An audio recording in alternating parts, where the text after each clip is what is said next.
My name is Nick. I work for a large company in the northern tip of Missouri. A gray scenery surrounds me.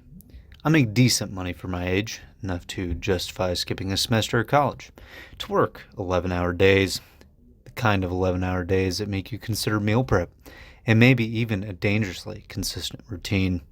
Between the grueling hours and sleepless nights, I ponder about my Volvo 850.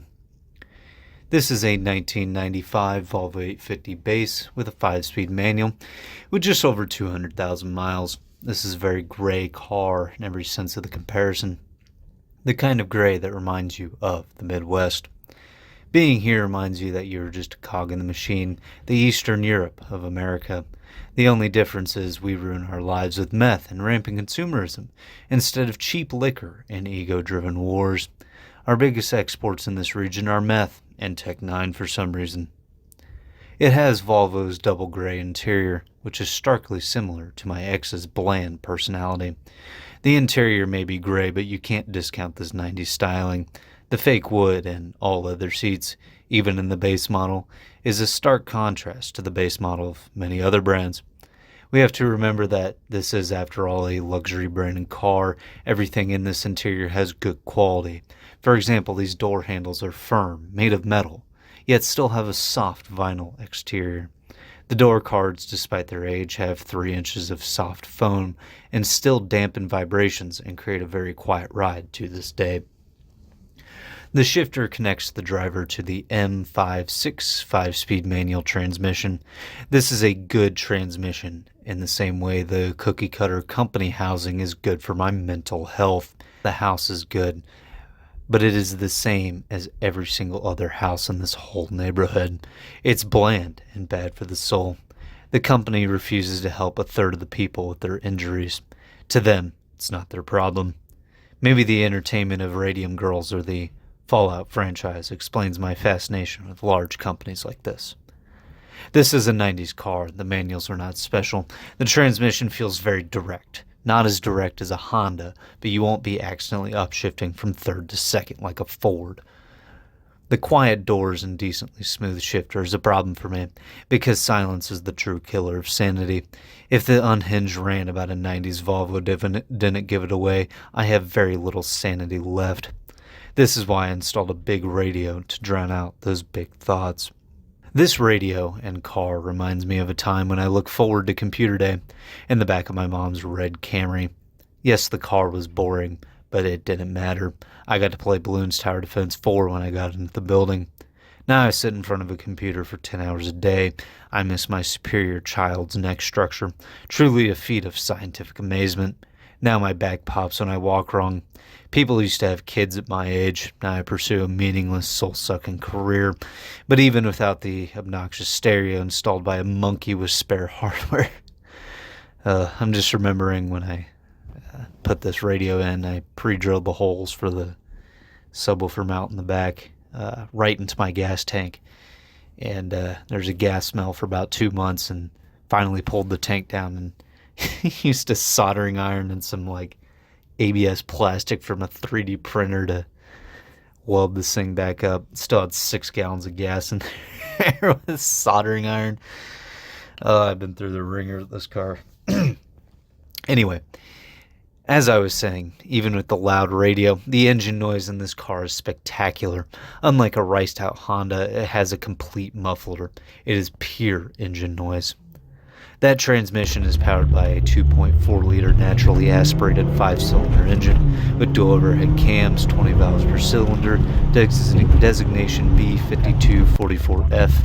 Makes roughly 146 horsepower, 6,500 RPM, and 145 foot-pounds of torque at 3,700 RPM. These are decent numbers for a 90s luxury sedan that's shaped like a brick. We are spoiled with our fast BMWs and Mercedes of the modern day that we forget luxury used to mean actual luxury, not a race car or some leather. We are also spoiled by modern car power numbers. This is just fine for a commuter. I almost forget that I live in Eastern Europe, America, the great gray Midwest when I'm driving this car. It's blissful to drive and gives you not a floating Cadillac feeling, more of a stiff around corners, gentle over bumps, European feeling. Then I get out and reality dawns on me like a Monday hangover. I am not a rich celebrity. I work for an hourly wage in a temporary position. And soon I will go back to the school that I chose because of a girl I liked. I will be back to studying for classes I truly don't care about. This Volvo has four-wheel disc brakes, an 18-gallon fuel tank, and the muffler is size of a small child. That's the beauty of the noise this thing makes. It's all with the engine. It came factory 15-inch steel wheels, unless if you had the R model, then it had 17-inch proper alloy wheels with the small hubcap. In my opinion, these 15-inch wheels look better with the wheel covers on them. But this is like comparing two college towns. Sure, they may look different on the outside, but it's the same alcoholism and sexual harassment you'll find on any other campus. Standard front-wheel drive car suspension, McPherson struts in the front, trailing arm, transfer arm suspension in the rear. If you wanted to put money into a 90s Volvo suspension system, God knows why, you can buy 1.5-inch lowering springs for the front and rear, Bilstein B6 shocks. But you might as well just leave it. Unless if you have the R model, there's no point in trying to make this thing sporty. So wrapping up this deranged, rambly, and objectively unnecessary review, this is a good car. It is just unique enough to daily drive and reliable enough that you won't hate your own life. There's a feeling of existential dread that grips us at least a few times in our lives. Maybe it's the long hours of work, or maybe it's poor decision making that has led you to question your very existence. The Volvo does not care. The Volvo will get you to that job, to that bad decision, but in the end, it will blend into the gray background, along with the road, the sky, and sometimes your very mental state. But that's its beauty. The Volvo has almost no real identity of its own. It almost becomes part of your identity. I'm about to get rid of this car. Am I sad about it? I mean, yeah, it's a good car. I just replaced it with another good car that I actually wanted. I compare this to a few relationships I've had in the past. I think most people my age have had some kind of relationship similar to this. Early on in high school, as I imagine most of us were, I was in a rough spot, trying to figure things out, trying to figure out who I was, and just needed a hug and someone to share physical connection with from time to time. Sometimes a kiss from someone you actually care about is enough to get you through the day. Her and I knew that we were not going to be long-term. We had different hobbies, friends, colleges we wanted to go visit, career paths. We communicated and were very mature about the whole situation. We knew exactly what we were getting ourselves into. And we got just attached enough to connect, but no real emotional or spiritual connection. An almost business-like transaction. When we inevitably found other people, it was a little sad. We couldn't see each other anymore. But after a couple months, it was fine. I still talk to her from time to time, reminiscing about the past. Glad it happened, and happy we were able to get through both of our struggles.